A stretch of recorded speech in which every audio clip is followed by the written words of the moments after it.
అధ్యక్ష, గౌరవనీయులు మాజీ మంత్రివర్యులు హరీష్ రావు గారు, మంత్రిని ఒకరిని ఉన్నాను అధ్యక్ష. ఎవరూ లేరని అనటం నేను ఇంకా మంత్రిలాగా హరీష్ రావు గారికి కనబడుతున్నట్టు లేదు. దురదృష్టకరం, బాధాకరం అధ్యక్ష. మీరు అనుమతిస్తే, తమరు అనుమతిస్తే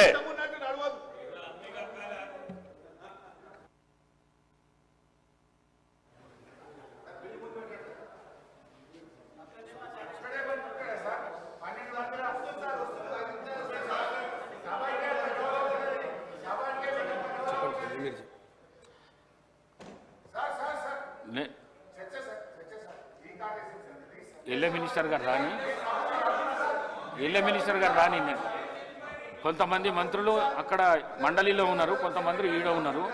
ఎల్ఏ మినిస్టర్ గారిని పిలిపిస్తున్నా. నేను పిలిపించినాక మీ ప్రశ్నకు సమాధానం చెప్పిస్తా. నేను పిలుస్తా. ముందు బిల్లు కానీ, గవర్నమెంట్ బిల్లు అయితే కానీ, ఇది ఇంపార్టెంట్ కదా. ఇది రాష్ట్ర ప్రజల శ్రేయస్సు గురించి కదా. ఈ బిల్లు కానీ, బిల్లు అయినాక నేను మీతో మాట్లాడుతా అంటున్నా కదా.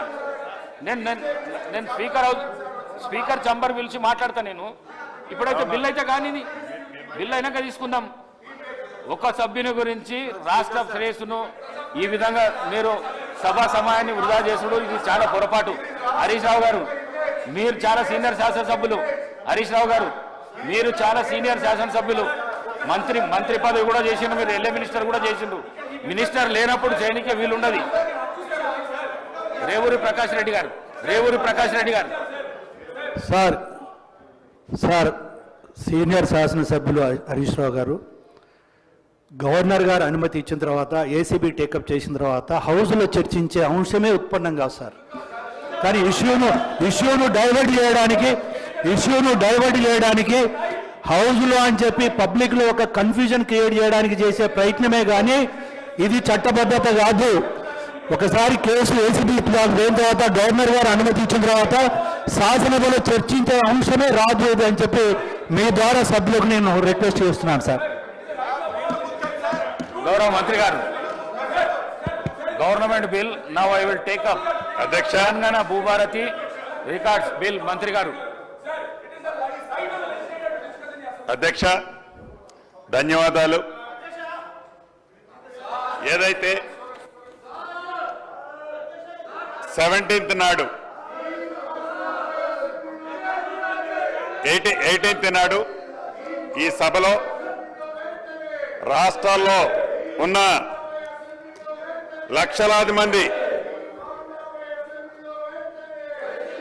రైతన్నలకి, భూములున్న రైతులకి ఒక భరోసా కల్పించే దాంట్లో భాగంగా సాధించుకున్న తెలంగాణ రాష్ట్రంలో ఆనాటి ప్రభుత్వంలో ధరణి ద్వారా కానీ, 2020 చట్టం ద్వారా కానీ ఏదైతే రైతులు ఇబ్బంది కలిగిందో, ఏదైతే నష్టం కలిగిందో దాన్ని 2024 భూభారతి తెలంగాణ చట్టం ద్వారా సవరించే అంశాన్ని తమర అనుమతితో 17వ తారీఖు ఈ నెల ఇదే సభలో బిల్లు ప్రవేశపెట్టడం జరిగింది అధ్యక్ష. ఆ రోజు కొన్ని అంశాలు మీ ద్వారా ఈ సభలో ఉండే సభ్యులతో పాటు రాష్ట్రంలో ఉండే లక్షలాది మంది భూములున్న రైతన్నలకు అభద్రతలో ఏదైతే ఉన్నారో వారికి ఒక భరోసా కల్పించే ఈ కొత్త చట్టాన్ని, ఈ దేశానికే ఒక రోల్ మోడల్గా ఉండే చట్టాన్ని తేవటం జరిగింది అధ్యక్ష. దాంట్లో మొన్న కొన్ని అంశాలు తమ ముందు ఉంచలేకపోయాను అధ్యక్ష. ఈ దేశానికి కానీ, మన రాష్ట్రానికి కానీ సంబంధించి ఒక్కసారి గత చరిత్రను పరిశీలిస్తే భూమి కోసం, భుక్తి కోసం వేలాది పీడిత రైతులు, కూలీలు పాల్గొన్న తెలంగాణ సాయుధ పోరాటం చరిత్రలో చరిత్రాత్మకంగా ఘట్టం అధ్యక్ష.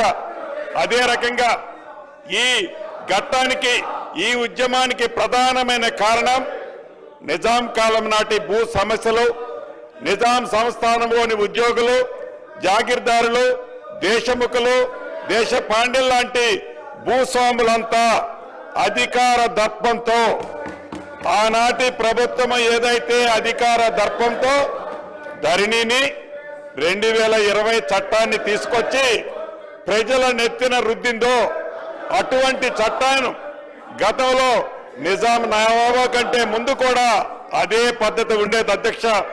అదే రకంగా ఈ ధరణి సమస్యలు పరిష్కరించలేకపోవటం, క్షేత్రస్థాయిలో బాధితుల బాధను అర్థం చేసుకోకపోవటం, ధరణిలో ఎలాంటి సమస్యలు కూడా లేవని బుకాయించడం అనేది ఆనాటి ప్రభుత్వం మనం ప్రత్యక్షంగా చూశాం అధ్యక్ష. తప్పు ఒకరిది శిక్ష మరొకరిది.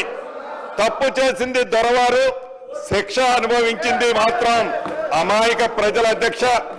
తప్పు ఒకరిది శిక్ష మరొకరిది అన్నట్లుగా అనాచితంగా రాత్రికి రాత్రే గడిల మధ్య చట్టం చేసి తప్పు చేసింది ఆ దొరవారు, కానీ శిక్ష అనుభవించింది మాత్రం గ్రామీణ ప్రాంతంలో ఉండే సామాన్య భూములున్న పేద రైతుల అధ్యక్ష.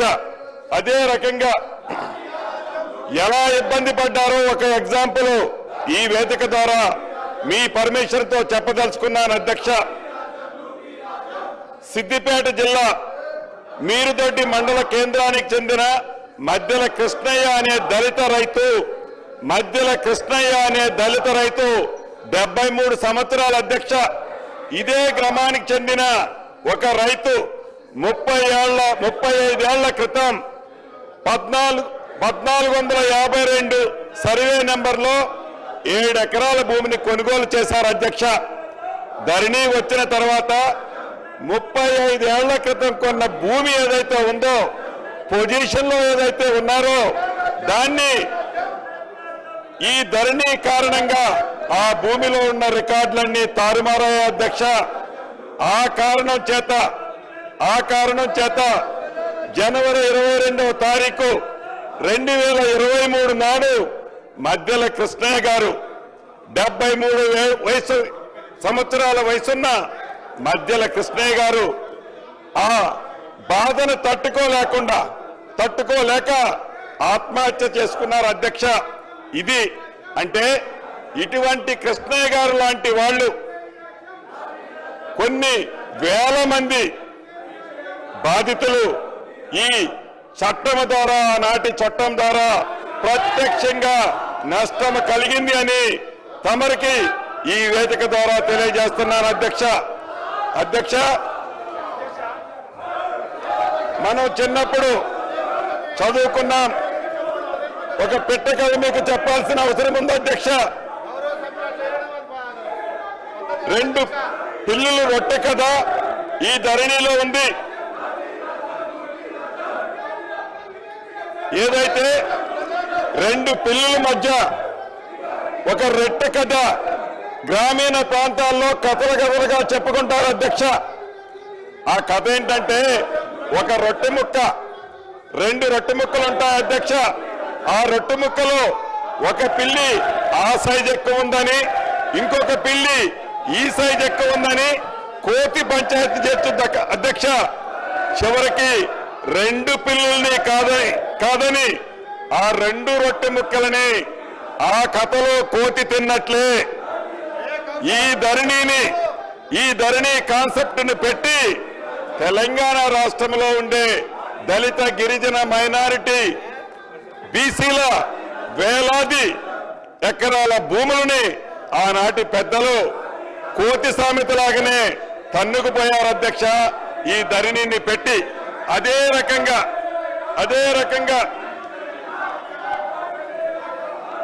ఇటు రాష్ట్రంలో అటు దేశంలో 2014 ముందు కాంగ్రెస్ ప్రభుత్వం తీసుకొచ్చిన రెవెన్యూ చట్టాలు, సంస్కరణలు రైతాంగానికే కాకుండా యావత్ ప్రజానికానికి ఎంతో మేలు చేశాయని చెప్పడానికి గర్వపడుతున్నాను అధ్యక్ష.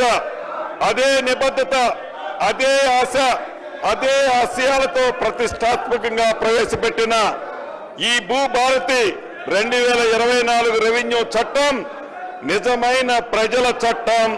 అక్షరాల భూమి ఉన్న ప్రతి ఒక్కరికి ఇది చుట్టం అధ్యక్ష. అంతేకాదు దేశ చరిత్రని సరికొత్త సంస్కరణలతో లిఖించిన 3 వ్యక్తుల గురించి ఇక్కడ చెప్పుకోవాలి అధ్యక్ష.